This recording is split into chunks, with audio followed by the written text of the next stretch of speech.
چرا که قسم مانع برای انجام کارهای نیک جور نکن.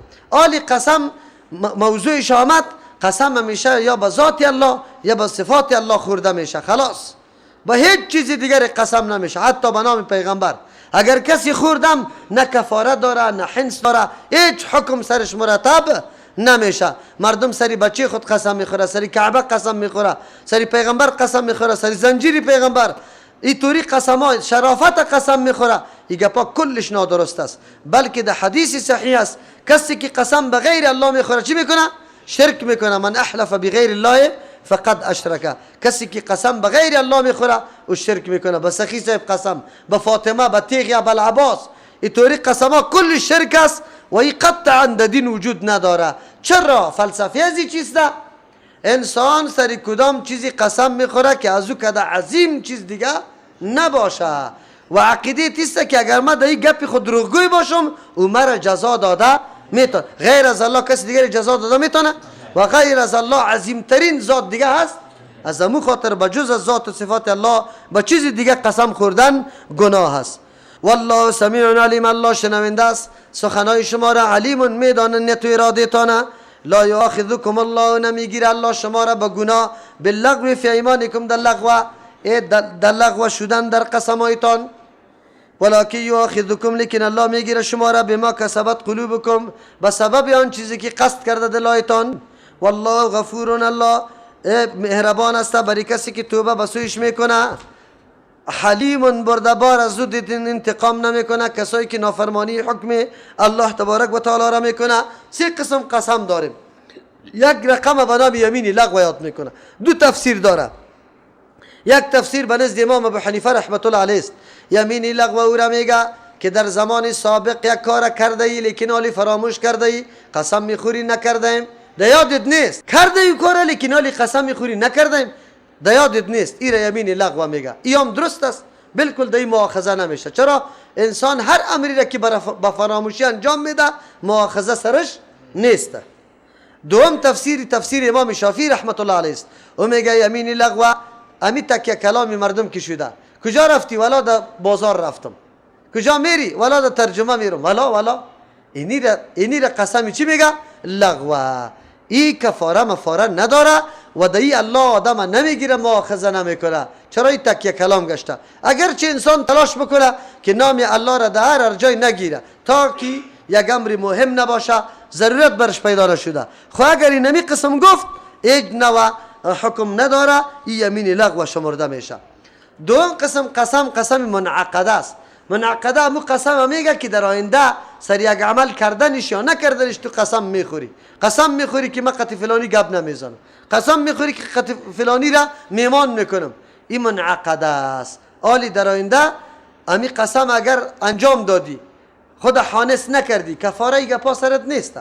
اگر نه که خود حانس کردی باز کفاره سرت است. او کفاره قسم آزاد کردن غلام یا بعد از او اگر نباشد ده مسکین طعام یا کالا دادن. اگر این زور نداشتی بعد از او با 3 روز پی در پی روز است. او یک قسم غموس است. قسم غموسی را میگه خوب میدانی که در سابق همی کار نکردی، میدانی اولی قسم میخوری که کردیم. اینی را یمین غموس میگه. او کفاره دنیوی نداره، فقط نعوذ بالله عذاب آخرت است. هر کسی که تور کار بکنه توبه بکشه دیگه چیزی نداره، استغفار از الله طلب بکنه. للذین یعلون من نسائهم، این بحث قسم مقدمه برای امی گپ بود که بعضی مردم ها قسم میخوردن به زن خود نزدیک نمیشد، باز دیگه نمیشد دیگه امی تور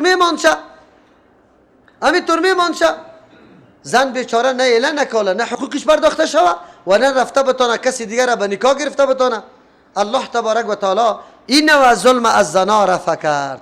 زنا وقتی قرآن میفهمه مطالعه بکنه زمان جاهلیت و تاریخ رومیا و آلمانیا و امی چیستا انگلیس ها را که اونجا در او جامعه ها زنا چه حقوقی داشتن.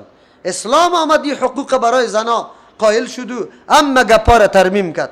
الله تبارک و تعالی گفت کسی نزدیک شدن به زن خود قسم میخوره ایرا ایلا میگه. ایلا میگه آخری میعادش 4 ماست. اگر یک آدم قسم بخوره که تمام عمر به زن خود نزدیک نمیشم، 6 ماه 10 ماه 10 سال، آخریش 4 ماه.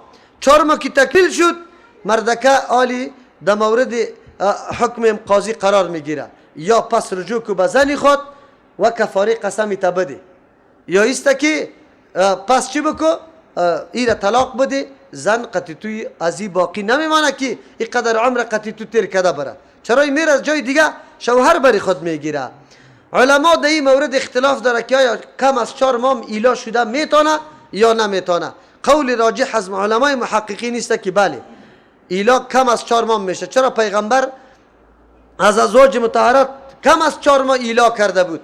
از امو خاطر اگر یک کسی قسم خورد که 1 هفته من از زن خود نزدیک نمیشم، 1 ماه نزدیک، 2 ماه، 3 ماه، این هم به نام ایلا است. اگر امو مدت نزدیک نشد بعد از اون نزدیک شد دیگه هیچ گپ سرش نیسته، قسم خود پوره کرده، آنس نشده، هیچ چیز نیسته. اگر نیکی گفت 1 ماه نزدیک نمیشم، 20 روز که برآمد باز نزدیک شد، آلی کفاره قسم بده به خاطری که قسم میده کرده.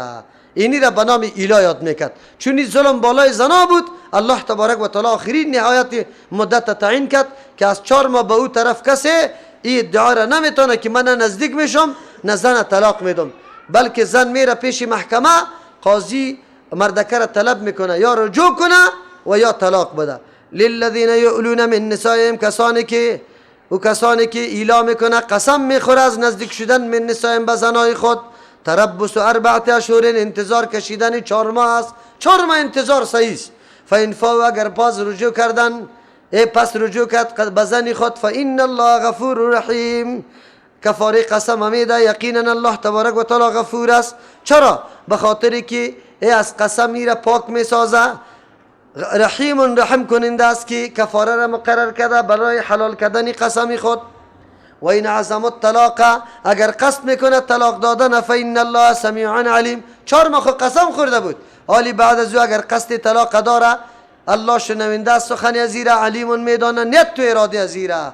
حالی دیگه هر چی که میکنه یا طلاق یا پس رجوع، زنی تو نمیمانه که نه اله نه کالا باشه. والمطلقات یتربصن بانفسهن، زنان طلاق شده به شرطی که جماع کرده باشن، یعنی هم بستری صورت گرفته باشه و همی زن بالغ باشه که یعنی مریضی سرش آمده میتونه و حره باشه، آزاد باشه. این 3 شرط که داشته باشه، یتربصن بانفسهن، انتظار میکشن به نفسای خود، 3 قروء، 3 مریضی ماهواری. زنی که طلاق میشه بعد 3 مریضی ماهواری سرش تیر شوه، بعد از او باز کسی دیگر را به نکاح گرفته میتونه تا که 3 مریضی تکمیل نشده. این در عدت امون نکاح سابقش است. از امون خاطر است که الله تبارک و تعالی چون مسئله نکاح یک زندگی دائمی است، نمیخواه که زود از بین بره و قطع شوه. مراحل خیلی دور و دراز الله تعیین کرده به خاطر که زود نکاح قطع نشوه. عالی وقتی که یک طهر به زن خود یک طلاق داد، این طلاقی رجعی میگه، تا که عدت تکمیل نشده امی آدم پس رجوع میتونه بدون اجازه، بدون خبر کردن زن، اجازه رجوع کردن یا به زبان میباشه که تو زنم هستی من به تو رجوع کردم، یا عملا رجوع میکنه. اردویش رجوع است، یعنی تا وقتی که عدت تکمیل نشده ای میتونه که به زن خود رجوع بکنه. اما که عدت تکمیل شد بعد از او بدون تجدید نکاح قطعی نکاح نمیتونه، در صورتی که 1 طلاق صریح یا 2 طلاق صریح داده باشه. 1 طلاق هم رجعی است، دوم در 1 طهریت 1 طلاق داد، باز زن مریض شد، پس از او که باز پاک شد در طور دوم طلاق داد، باز مان شد دیگه طلاق را نداد، عدت تکمیل شد، 3 مریضی تکمیل شد، آلی زن جدا شده از این مردکه، لیکن تجدید نکاح است. تا که عدت تکمیل نشده باشه همین مرد میتونه تا که 3م مریضی تکمیل نشده میتونه به زن خود رجوع بکنه و پس بدون تجدید نکاح هیچ نکاح نمیخواه. چرا؟ یک نوع آسانی برای شوهر است و الله خواسته که همی عقد از بین نروه، از او خاطر دامنش وسیع گذاشته. آلی کدام زنایی که طلاق میشه بعد 3 مریضی سرش بیا، از همون خاطر ما گفتیم که این بالغ باشه، مریضی سرش بیا، زنی آزاد باشه و هم بستری صورت گرفته باشه قطش. ولا یحل لهن، نیست حلال برای زنا، یکتمن ما خلق الله، که بپوشانه آن چیزی که الله پیدا کرده، فی ارحامهن، در شکمهای از یا در کدام جایی که در شکمهای از یا محل جنین که است در اونجا چیزی را که الله پیدا کرده او را نپوشانه. این کدام چیز است؟ یا اولاد اگر در شکم داشته باشه این را پرت نکنه که اولاد خاص شوهر اول میشه، از او خاطری را نپوشانه. باز در این صورت عدت زن مریضی نمیشه، عدت زن پیدا شدن چی میشه؟ اولاد میشه. یکی یا است که نپوشانه آن چیزی را که الله پیدا کرده از مریضی میشه، این میپوشانه میگه من مریض نمیشم. کسی که باز مریض نمیشه دو برای از او چیسته 3 ماه است که 3 ماه عدت باید تیر بکنه. الله میگه این کارا را نکنه. ان کن یؤمن بالله، اگر یقینا ایمان به الله داره. چرا در نظام الله گفته شده که چیزا را پنهان نشوه. بالله به الله داره، و یوم الاخر به روز آخرت داره. و بعولتهن حق بردهن، شوهرای از یا خیلی لایق است به بازگردانیدن زنا فی ذالک، در این مدت که عدت تکمیل نشده باز شوهرش به میزان خود برگرده. این اراد اصلاحا، اگر اراده اصلاح را داره، اردو شوهر و زن حالی پشیمان شده میخوان زندگی آرام و آسوده با نزاکت تیر کنه.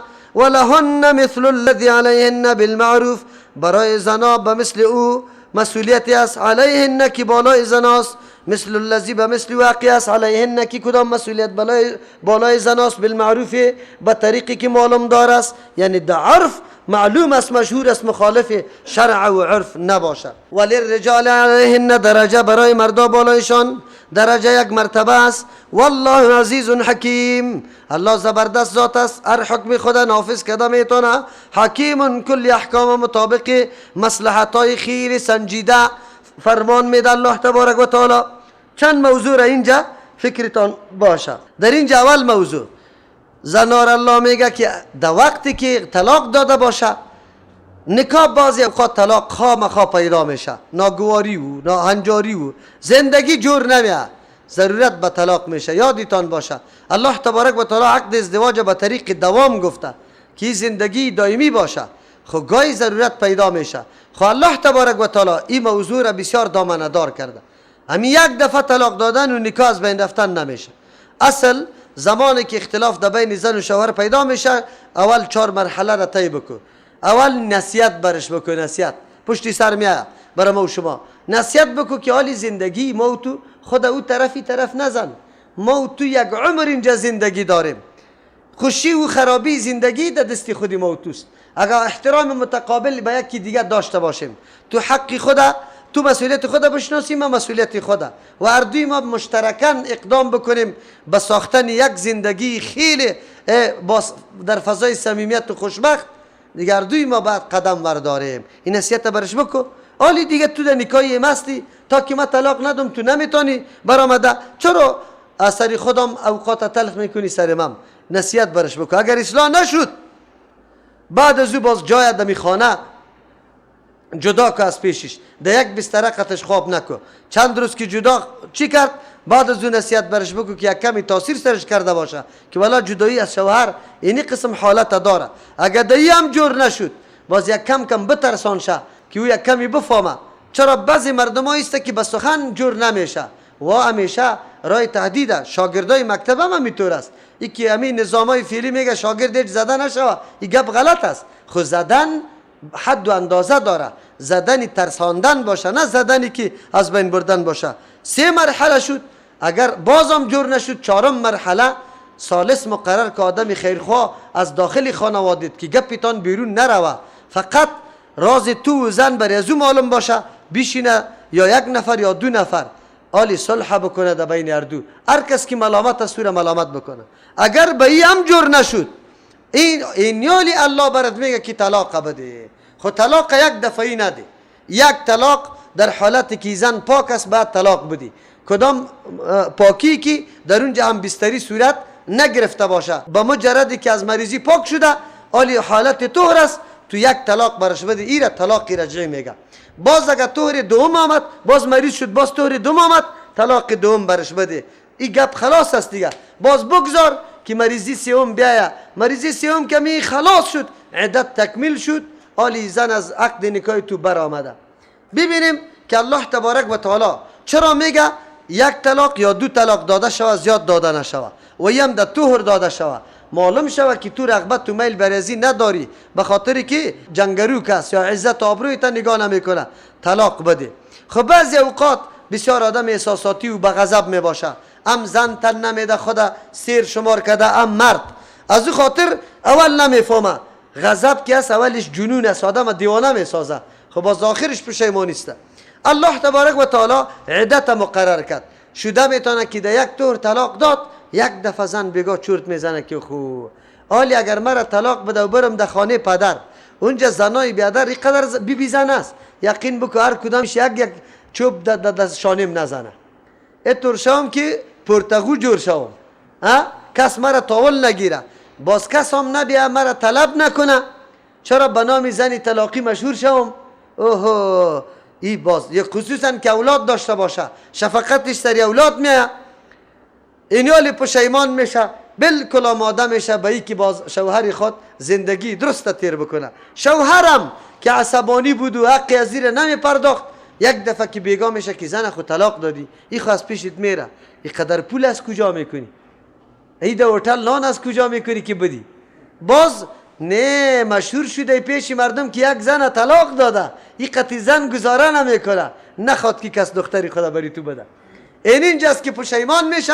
پس آلی زن خدا میگه که خیر است، ما گناه کردیم لیکن باز زندگی را ادامه میدیم. خیر است اگر در اینجا فکرش کار نکرد، طلاق داده رفت، بالکل عدت تکمیل شد، رفت زن در خانه پدر، بازم اجازه برایشان به تجدیدی چی است؟ نکاح است. چرا؟ زن که در خانه پدر چند روز باقی بمانه که از هر طرف زنای بیادر غص زد، گپا را کنایه گفت، نشدار گفت، حالی دیگه میگه که وی لطکو بی شوهرم خوب است از این کده، اوجا خود مستقل هستم. همینطور میگه نمیگه؟ اوی شوهر که چند اینجا خصوصا طفلم داشته باشه که او گریان کنه که قهرش بیا که او را بالا کنه بزنه بعد از این میگه که وی زن چقدر قدر و قیمت داشتی. حالی دیگه در پای خساری خود میفته نه. او زن چی میگونه؟ در دل گر میده میکنه که حالی پدرم راضی شوه. پس هر دویشان تجدید نکاح میتونه. نظام اسلام و مصلحتی که اسلام در نظر بگیره اینی قدر دامنه دار است، وسعت داره. نکاح گاهی برای قطع تعلق نیست، نکاح تعمیر آبادی یک جامعه است. جامعه توسط همین خانواده ها جور میشه، خانواده باید سر و صورت بگیره، آباد شوه. یقینا قرآن چی دستوراتی بر انسان میده. از همون خاطر است که در اسلام دو طلاق یک مرتبه داده نمیتونی، در طلاق مرتان این گپ براتون میگم. قرآن اینجا چی گفت؟ و بعولتهن احق بردهن. یک هشدار برای اقربا داد. اقربا را چرا هشدار داد؟ در این طور جایی که هست بیادر و پدر ننگ میکنه، یک دفعه دادیم به نکاح، تو باز آمده ای چیک معامله قطعش کردی؟ قطعا نمیدیم. همینطور میکنه نه؟ غیرتی ننگی بیجای میکنه. اینا ننگی بیجای میگه. چرا ننگی بیجای میگه؟ به خاطر که خوی و بوی خصلت اردو را امی زن و شوهر با هم چی شده؟ آشنا شده. با یک نفر دیگه کی نکاح میکنه بسیار باز همونطور مثل نمیواره جار و جنجال پیدا میشه. این اردویشان آلی دستری خود زده.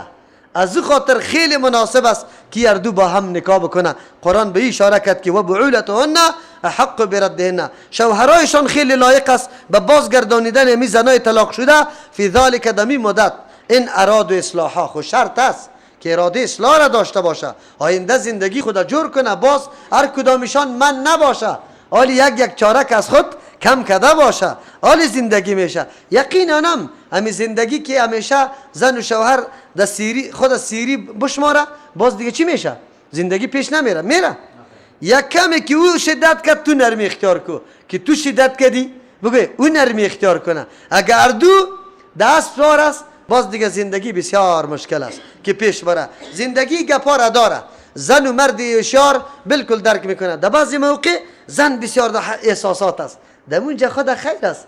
تو نگو شیطان تو حرکت میده که تو مرد هستی حالی بری از او تابیداری میکنی. نه، همینجا در دان شیطان ده بگوی اهلم است. اگر همین ناز سرم میزنه نوش جانش بان که ناز بزنه. صحیحه؟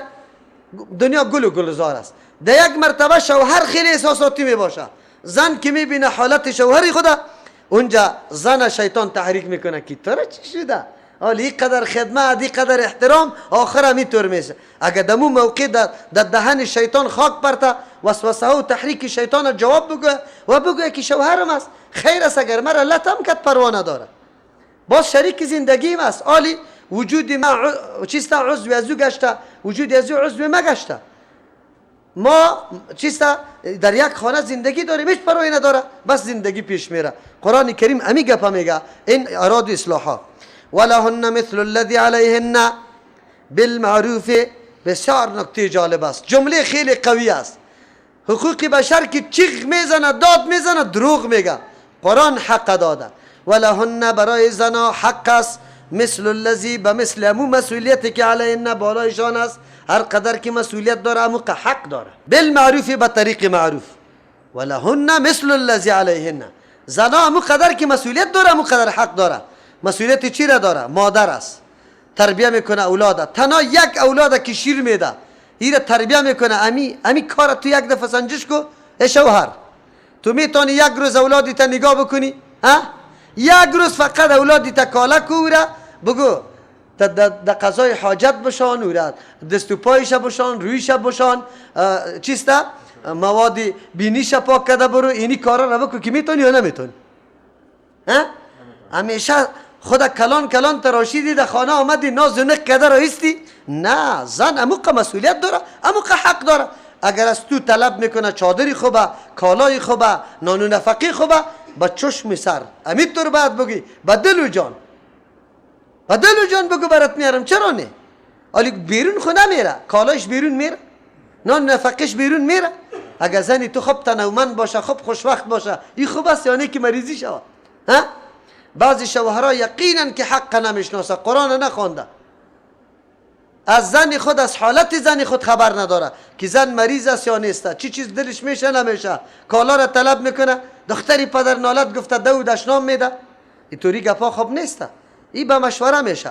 اگر واقعا شوهر امیتور چی حقدی باشه، امو زن هم مطالبه نمیکنه که الا برای من ایره جور کی را جور کو. خب بله، زنان در اینجا باید حالات مراعات بکنه که شوهر چه قاعدات داره و چه قسم رخت مناسب برام است. هر کس میدانه که اینی شوهرم کدام قسم لباس خوش داره، کجا رفتن خوش داره میدانه. امروز توی بچه کاکاس یک جوره، سبا بچه ماماس دیگه جوره، دیگه سبا بچه خالص دیگه جوره، آلی صندوقا پر است از کالا. یک روز برای شوهری خود نپوشیده، فقط دک بیرون که میبره دیگه جلوه میده خدا، خصوصا که باز در مجلس توی هم رقصا را شروع میکنه، ملاق میخوره. اینطوری زن به درد باز نمیخوره. چرا او خوب زنی تو نیست؟ او نعوذ بالله برای دیگرها زیبایی و زینت کرده. قرآن امی گپا انگشت نما میکنه، مثل که مرد مسئولیت داره حق داره، زن مسئولیت داره حق داره. قرآن مطالبه ادای مسئولیت هم میکنه. از او خاطر نزاع ازی پیدا میشه که من میگم حقی مرا بدی، تو میگی حقی مرا بدی، بس دیگه نزاع جور است. قرآن میگه نه، متوجه مسئولیت شوه. مرد اینطور فکر بکنه که ما خو امروز از خانه میبریم، همین چاشت چیزی وجود داره که یا پخته کنه، چی نیاز داره؟ امروز زن در خانه پدر میره، آیا پول در جیبش هست یا نه؟ اونجا چی چیزا ببره؟ یک پاره در نظر خود میگیره، خودش میگه چی نیاز است، چی ضرورت است. چرا؟ ادای مسئولیت خدا میکنه. تو مسئول هستی. زن ادای مسئولیت میکنه. خو شوهر خو رفته، این خانه را کی جاری میکنه؟ صفا همینجا میمان میاد و هر چیز همینطور افتاده باشه، این آبروی شوهر خو میریزه. بعد من همه چیز صفا کنم، اولادم چطور است، کدام طرف میره، کجا میره، هر کدام ادای مسئولیت بکنه، هیچ جنجال نیست.